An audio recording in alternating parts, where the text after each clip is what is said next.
Market मांगे मोर में आज हमारे साथ हीलियोस इंडिया के दिनशा ईरानी साहब हैं तैयार, हमारे खास मेहमान हैं और कई बार मार्केट पर अपना आउटलुक हमें देते भी हैं और आगे की एडवाइस भी सर की तरफ से मिलती है। सर बहुत बहुत शुक्रिया आज जी बिजनेस को अपना वक्त देने के लिए, और क्योंकि अब तो सिर्फ 2 हफ्ते ही बाकी हैं सर बजट के लिए, पूरा फोकस भी वहीं पर आ गया है, तो उसी से करते हैं शुरुआत। बताएं सर, कुछ की एक्सपेक्टेशंस आपकी बजट की तरफ से, या क्या कुछ है बजट में जो आप देखना चाहेंगे?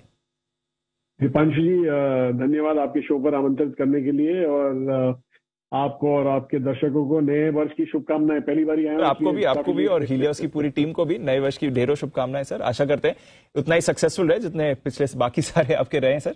बताएं। धन्यवाद। अच्छा जी, तो बजट का ऐसा है कि एक तो गवर्नमेंट ने आपको याद होगा कि 2 साल पहले एक ग्लाइड पाथ दिया था डेफिसिट का, तो वो हमें लगता है कि इस बार जो ग्लाइड पाथ के हिसाब से था 6.4% का डेफिसिट था, वो शायद ना मैच कर सके, क्योंकि काफी वन ऑफ एक्सपेंसेस हो गए थे इस बार। शायद वो थोड़ा एक्सीड हो जाएगा, लेकिन वो उससे चिंता की कोई जरूरत नहीं है, क्योंकि वो ठीक ही अच्छा ही हुआ है जो हुआ है, क्योंकि केपेक्स में ज्यादा ध्यान दिया था गवर्नमेंट ने।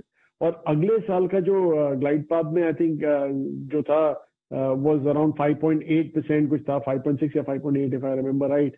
तो वो शायद मोरलेस वो मैच ही कर लेंगे, और यही हमें चाहिए कि they stick to the glide path, मतलब ज्यादा डाइवर्जेंस ना हो। और दूसरा ये कि जैसे आपके पहले अभी जो चंद मिनटों पहले आपने बोला था कि केपेक्स पे ध्यान रखना पड़ेगा गवर्नमेंट को, तो एक चीज ये समझ लीजिए कि ये एक आखिरी बजट है जो फुल बजट रहेगा before the next election. General election हैं आपके मई में होंगे, शायद mid of year next year मई के आसपास होंगे, तो उसके पहले ये पहला ही आखिरी बजट होगा जो फुल बजट होगा। तो यहाँ पे काफी पॉपुलर मेजर्स होंगे इस बजट में, मेनली टारगेट करेंगे शायद रूरल को, और जो पुअर सेक्टर है उधर टारगेट होगा ज्यादा। तो वहां पे अगर टारगेट करिए भले करिए, लेकिन आई थिंक केपेक्स का भी ध्यान रखिए और थोड़ा डेवलपमेंट का भी ध्यान रखिए। लाइक रूरल में अगर जो कर रहे हैं तो डेवलपमेंटल केपेक्स होना चाहिए rather than pure subsidies being given out. तो ये सब पे ध्यान रखना पड़ेगा, और केपेक्स हैवी होना पड़ेगा आपको, क्योंकि प्राइवेट सेक्टर अभी भी रिलक्टेंट है केपेक्स करने को। तो गवर्नमेंट को वो जो वॉइड बोलते हैं, जिसको जो गैप है, वो गवर्नमेंट को फिलअप करना पड़ेगा, इसलिए उनका थोड़ा केपेक्स हैवी होना पड़ेगा। और दूसरा, बाजार का टिंकर मत कीजिएगा, कैपिटल गेन्स वगैरह टैक्स वगैरह या टेन्योर का जो बात चल रहा है थोड़ा, तो वो शायद अवॉइड ही करे तो ठीक है, क्योंकि मार्केट अभी भी स्टेबल नहीं है, और ये अगर जैसी खराब खबर आई तो ऑब्वियसली गिर सकता है, given that globally also markets are not that stable.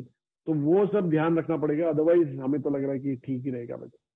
चलिए, short term capital gains tax in particular एक बड़ा कंसर्न बन रहा है, बट अदरवाइज बजट ठीक ठाक ही रहना चाहिए। और फिस्कल डेफिसिट पर अगर सरकार की तरफ से आप कुछ ज्यादा टिंकरिंग नहीं देखते हैं तो वो भी बाजार खुश लेगा। वैसे सर, इकोनॉमी के हालात तो अच्छे दिख रहे हैं, जीएसटी कलेक्शन डेटा काफी मजबूत रहा है, 1.5 लाख करोड़ के करीब अब एवरेज आउट हो रहा है पिछले कुछ महीनों से। ऑयल कंट्रोल में, अभी बग्गा साहब से बात चल रही थी, रुपए भी अच्छी परफॉर्मेंस दिखा रहा है, तो उस हिसाब से क्या आउटलुक बनता है इकोनॉमी की स्ट्रेंथ को देखकर बाजार के लिए? देखिए दीपांशु जी, द फैक्ट इज के ये सब बहुत अच्छे डेटा पॉइंट्स हैं, और दूसरा एक और चीज है कि गवर्नमेंट की जो लास्ट ईयर के काफी एक्सपेंडिचर थे जो वन ऑफ थे, तो वो सब अभी जा सकते हैं, इसलिए गवर्नमेंट के पास काफी स्पेस है फिस्कल कंसोलिडेशन का। इसीलिए हम बोल रहे हैं कि ज्यादा कंसोलिडेशन पे ध्यान न रखिए, ऑब्वियसली होगा भी, क्योंकि आप देखिए कि फॉरेक्स भी अब उनको संभालना पड़ेगा, मतलब फॉरेन एक्सचेंज जो रेट है वो संभालना पड़ेगा, लेकिन फिर भी एक गैप इतना बड़ा रहेगा उनके पास कि वो केपेक्स आराम से कर सकते हैं उस गैप में। और आपने देखा कि subsidy in a way food subsidy continue किया, but as a percent of GDP come off थोड़ा कम हो गया है। और दूसरा, नॉमिनल जीडीपी, एक और चीज आपको देखनी पड़ेगी, next year nominal GDP standardise हो जाएगा। इस बार तो 15.5 के आसपास जीडीपी ग्रोथ है, पर अगले साल नॉमिनल जीडीपी 11% हो जाएगा, इसलिए आपका जो कंपैरिजन होते हैं वो थोड़े स्ट्रेच हो जाते हैं वहां पे। तो ये सब ध्यान रखते हुए, जैसे आपने बोला कि है काफी जगह है गवर्नमेंट के पास, तो वो सब इसलिए हमें ये लग रहा है कि ये बजट इतना प्रॉब्लमैटिक नहीं होगा। इनफैक्ट बाजार के लिए अच्छा होगा या बुरा होगा वो हमें पता नहीं, लेकिन हमें लगता है न्यूट्रल के आसपास ही रहेगा, प्रोवाइडेड जैसे आपने पॉइंट आउट किया था कैपिटल गेन्स के साथ कुछ टिंकर अराउंड ना हो तो बेटर रहेगा। कैपिटल गेन्स टैक्स मत टच करिए, बाकी सब हम संभाल लेंगे। ये क्लियर व्यू आ रहा है सर की तरफ से। सर, केपेक्स की थीम की तो आपने बात करी, बट कोई थीम्स बजट के लिहाज से या बजट के बाद जो ज्यादा फोकस में आनी चाहिए? जी देखिए, जब भी आप हमारा तो ये कहना है कि मीडियम टर्म से लॉन्ग टर्म में इंडिया मार्केट इतना बेहतरीन रहेगा कि कोई भी उसको इग्नोर नहीं कर सकता। आज की तारीख में थोड़ा प्रॉब्लम हो रहा है बिकॉज चाइना ओपन अप हुआ था अक्टूबर एंड के आसपास, और उसके बाद नवंबर इनफैक्ट में ओपन आउट हुआ था। उसके लिए आपने देखा कि काफी फ्लोज मूव आउट हो गए इंडिया से चाइना की तरफ, पर ये हमें लग रहा है कि एक आध महीने में फिर से इवन आउट हो जाएंगे बिकॉज चाइना ने कर लिया जो करना था। इनफैक्ट 31 अक्टूबर से अभी तक आप अगर जो रिलेटिव परफॉर्मेंस देखें चाइना का, तो इट्स अप सम 47%, और India is flat from that date. तो वो I think that performance is evened out, और यहाँ से आपको दिखेगा कि शायद वापस फ्लो चालू हो जाएंगे। बट मीडियम टर्म में जैसे मैंने बोला कि जीडीपी ग्रोथ इंडिया का इतना बेहतरीन रहेगा कि it can not be ignored by any, मतलब ग्लोबली भी in terms of foreign direct investments and FPI foreign portfolio investment दोनों के हिसाब से स्ट्रॉन्ग रहेंगे।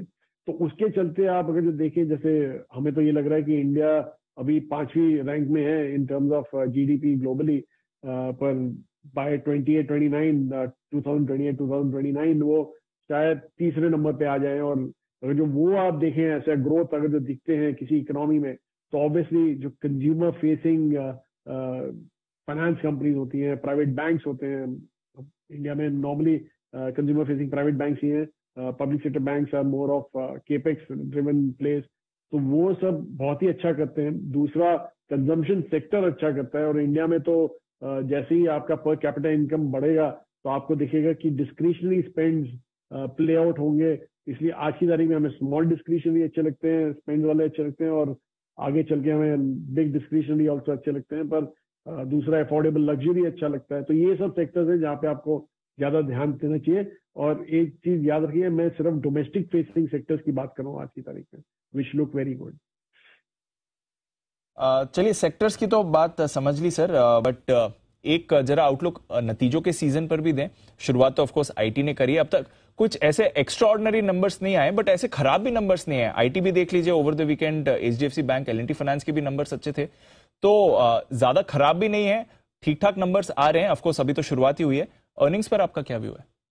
जी देखिए, अर्निंग्स का ऐसा है कि एक नॉर्मली जो शुरुआत में जो रिजल्ट्स आते हैं वो हमेशा अच्छी कंपनियों के होते हैं, और बाद में जाके आपके जो टेल एंडर्स होते हैं वो बैटिंग करने आ जाते हैं, लिटरली वैसा ही होता है।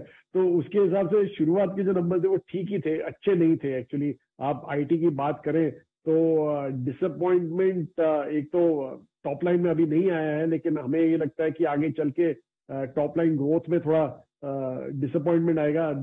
ग्रोथ नहीं होगा, लेकिन ऐसा लगेगा कि जैसे अभी की तारीख में जो नंबर दिखा रहे हैं उससे काफी कम ग्रोथ नंबर्स होंगे टॉप लाइन के। मार्जिन कंप्रेशन नहीं रहेगा, मार्जिन फिर भी ठीक रहेंगे बिकॉज मैन पावर ठीक हो गया। तो वो सब देख के हमें लग रहा है कि आईटी अवॉइडेबल है, उससे दूर रहे तो ठीक रहेगा। दूसरा, जैसे आपने बैंकिंग की बात की, वहां पे हमें बड़ा अच्छा लगता है। आपने देखा एचडीएफसी बैंक का नंबर्स बहुत बढ़िया थे। थोड़ा डिपॉजिट में थोड़ा उनका थोड़ा स्लो डाउन हो गया था, लेकिन I think mainly that will come up. अगर जब आप कॉल पे थे तो रीजन भी दिए थे क्यों डिपॉजिट स्लो हुआ था, but anyway that will come up very shortly. तो वो वहां पे कंसर्न नहीं है। दूसरा, जो कमोडिटी ड्रिवन प्लेस है वहां पे आपको प्रेशर दिखेगा, क्योंकि कमोडिटी प्राइसेस कम ऑफ, तो इसलिए आपको कमोडिटी ड्रिवन जो कंपनीज है वहां पे थोड़ा प्रेशर दिखेगा। लेकिन चाइना ओपन अप होते ही आपको दिखेगा कि वापस कमोडिटी प्राइसेस ऊपर आ गए। इसलिए हमें यही लगता है कि ग्लोबली भी थोड़ा इन्फ्लेशन में रह रहे हेड अगेन, एक बार कंजम्पशन चालू हो जाता है चाइना में तो, पर 6 महीना अगला थोड़ा ट्राइंग रहेगा, not only for India but also global. तो उसको देख के थोड़ा सावधानी बरते तो बेहतर है। तो थोड़ा नतीजों के लिहाज से सावधानी जरूरी रहेगी। थोड़े आने वाले कुछ समय नतीजों के लिए वॉलेटाइल रह सकते हैं, बट एटलीस्ट जैसा सर कह रहे थे, शुरुआती परफॉर्मेंस हमेशा अच्छी कंपनीज की अच्छी रहती है, उसके बाद ही असली नतीजे का सीजन पहले आता है। सर, बातों का सिलसिला तो जारी रहेगा, बजट और उसके बाद भी आपसे बात करेंगे और आगे का भी आउटलुक लेंगे, बट आज के लिए बहुत बहुत शुक्रिया ईरानी साहब जी बिजनेस का टाइम देने के लिए। Thank you sir.